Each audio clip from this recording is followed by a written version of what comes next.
Mesdames et messieurs, bonsoir. Je suis ravie de vous retrouver en ce 17 septembre 2050 pour votre journal des territoires.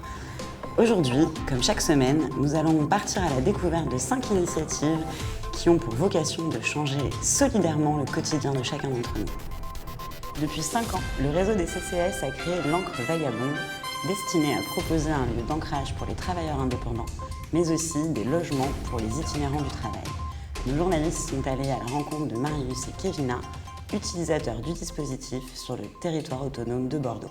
Marius, 27 ans, arrive de Tulle, un quartier du territoire autonome de Bordeaux. Archéologue industriel pendant 3 ans, il veut aujourd'hui devenir slamothérapeute. J'ai travaillé mon projet avec le CCAS de Tulle et avec le réseau Ancre Vagabonde, j'ai pu trouver un logement sur Bordeaux. Et vous aussi, vous habitez ici ? Kevina l'accueille à son arrivée. Elle a l'habitude de rencontrer des itinérants du travail qui viennent passer quelques jours ou quelques mois sur place. Je suis Silver Coach, je travaille dans le quartier. Je suis venue dans ce lieu, l'ancrage vagabond, parce que je commençais à avoir des problèmes de santé, mal au dos notamment. Et j'ai vu qu'ici, il y avait un ergothérapeute. J'ai pris rendez-vous et il a pu m'aider à trouver de nouvelles positions pour mon travail. Voilà. Et je me suis demandé aussi comment je pouvais continuer à faire ce job, voilà, parce qu'il me reste encore quelques années à travailler. C'est aussi un lieu où je viens régulièrement maintenant prendre mes repas, avoir des échanges avec d'autres personnes qui exercent le même métier que moi et qui sont confrontées aux mêmes problèmes. Et j'ai pu aussi rencontrer des professionnels de santé, également des personnes qui ont pu m'aider à gérer mes plannings, qui m'ont conseillé aussi dans l'organisation trouver une nouvelle clientèle. Voilà, donc pour moi c'est un vrai soutien pour pouvoir trouver des nouvelles pratiques pour mon métier. La création des Ancres Vagabondes a été possible, je le rappelle, par la mise en réseau de tous les CCAS. Une belle réussite pour accompagner la génération zapping tout en soutenant les travailleurs indépendants. Notre invitée ce soir est Dominique Smith, première négociatrice éthique pour une vieillesse heureuse en France. Comme vous le savez, depuis 2047 et la dernière réforme des territoires libérés, le pouvoir décisionnel est redonné aux instances locales. Face à la raréfaction des finances publiques, la silver economy est devenue omniprésente dans les secteurs d'aide aux seniors. Alors Dominique, bonsoir. À quoi ressemble le métier de négociateur au quotidien ? Le métier de négociateur, c'est d'aller trouver l'entreprise et de négocier avec elle, l'entreprise ou l'association, qui pourra mettre en place ces projets sur la base d'une charte éthique. Et les valeurs de cette charte sont principalement basées sur l'universalité, sur l'éthique du projet et sur le bonheur des seniors pour leurs années à venir. Finalement, quels sont vos leviers de négociation ? Alors nos leviers sont assez simples. Le premier, c'est notre capacité à pouvoir mobiliser le public.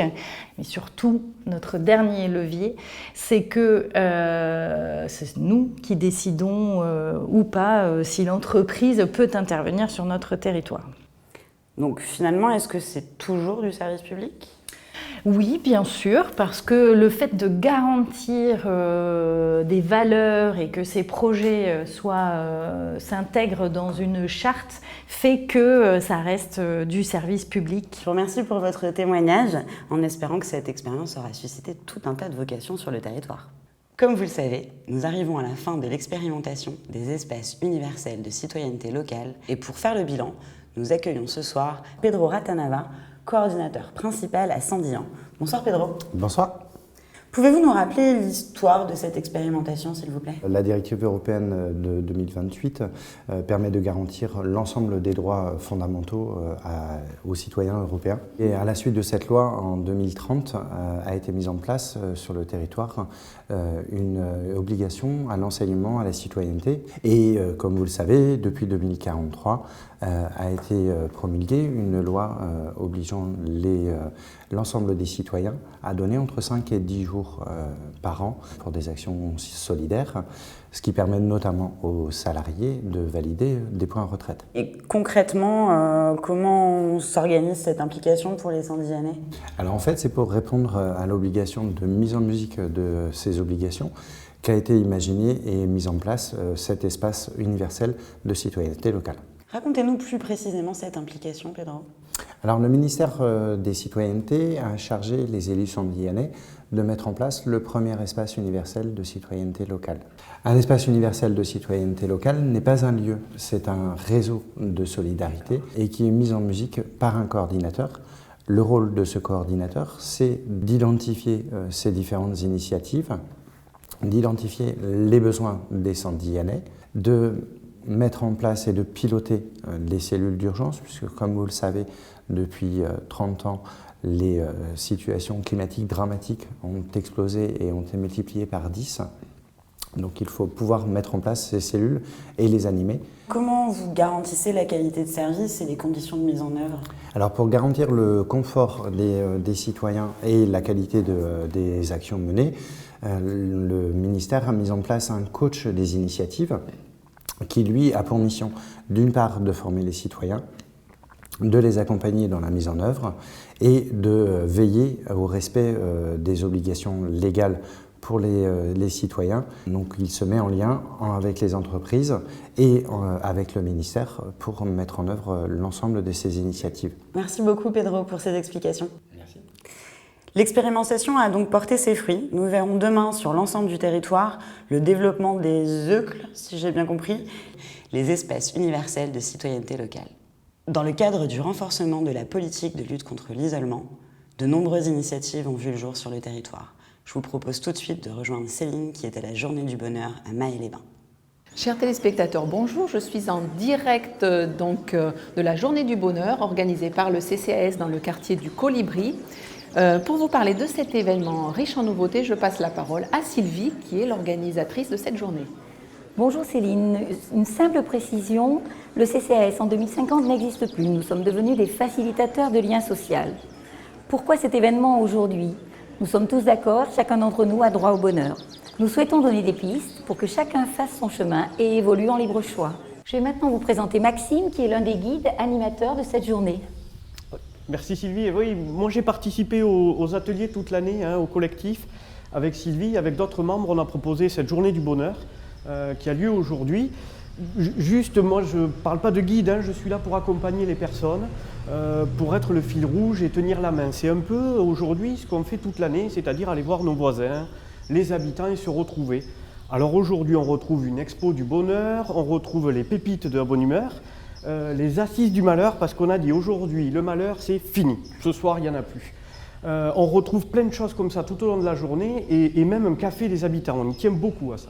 Donc on se retrouve maintenant chez toi Elisabeth pour ce café des habitants que tu accueilles aujourd'hui.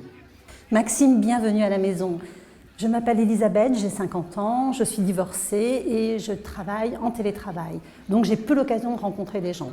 L'année dernière, avec Maxime, j'ai participé à un café des habitants et j'ai trouvé que cette chaleur et cette gourmandise étaient très intéressantes. Donc de ce fait, j'ai souhaité ouvrir ma maison. Et aujourd'hui, je vous propose à la fois de déguster et de discuter. On remercie Céline pour cet excellent reportage et on l'aura compris, mieux vaut participer à la Journée du Bonheur que rester derrière son ordinateur.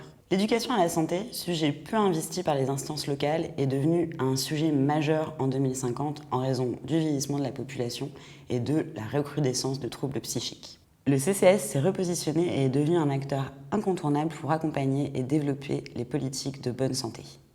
Nous retrouvons Marguerite en duplex du Forum des Bonnes Santé à Cocumont. Bonsoir Marguerite. Effectivement, je suis aujourd'hui en direct du forum à Cocumont, un forum dédié à la santé. Bonjour, bonjour, merci de me donner la parole. Je suis donc Sandra Enforme, je suis élue en charge des solidarités communales, mais également de l'éducation à la santé. D'accord. Et comment ça se passe? Qu'est-ce qu'il y a pour vous de nouveau? En fait, nous avons complètement évolué dans notre fonctionnement. Vous avez peut-être connu le CCAS d'avant. Maintenant, nous construisons ensemble des programmes d'éducation à la santé que nous proposons à la population. Ce thème était vraiment très important pour nos concitoyens et nous devions de nous adapter pour mettre en place de nouvelles actions. Et sous quelle forme avez-vous remis en place toutes ces actions? Quels ont été les changements par exemple? Nous avons organisé de nouveaux lieux de rencontre. Nous rencontrons maintenant les concumontés au plus près des lieux qu'ils fréquentent, comme par exemple la gare ou la médiathèque. Et les métiers aussi de nos agents ont évolué. Et alors, le changement radical, c'est quoi par exemple? Y a-t-il des nouveaux métiers par exemple? Oui, les métiers ont évolué. Nos travailleurs sociaux ont intégré maintenant la pratique du numérique au quotidien. Et... Donc si je résume, vous êtes au cœur, vous allez sur place voir les administrés. Oui, nous construisons, coordonnons et œuvrons en matière d'action de solidarité et de santé, CCASS. Merci. Laure, je vous rends l'antenne et je vous remercie. Merci Marguerite pour ces précisions sur ce forum Santé Bien-être qui se tient, je vous le rappelle, jusqu'à dimanche au Centre international des congrès de Cocumont. Cette semaine encore, nous avons parcouru ensemble les routes des territoires du social. Puissent ces initiatives inspirer de nouveaux projets innovants.